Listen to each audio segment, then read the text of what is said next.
الراجل بقى اللي هو بتاع ربنا واللي شايف ان الصح والغلط والحلال والحرام سايب الدنيا كلها ورايح يقنع واحدة في لايف، غالبا يعني مش لابسة هدوم كفاية وطالعة بتهلس، انها تتحجب، ويقول لها اتقي الله، فاهم؟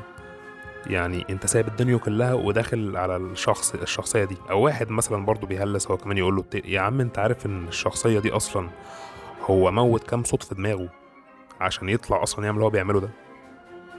ما دي قصة تانية بقى خالص. يعني انت وانت طالع تعمل كده، انت عارف ان في بلوكات في دماغك، كذا بلوك كده بيقولك انا مش ما يصحش، ما ينفعش، من اهلي، ربنا، الناس، الجيران.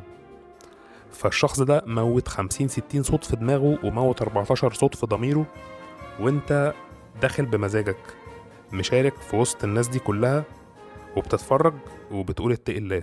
يا عم اتقي الله انت والله. ففي حاجات بتبقى بتضحك كده، منهم الموقف ده. بس فبلاش بلاش حد يشغل دماغه على حد، خصوصا ان الشخص ده اصلا دماغه في حتة تانية.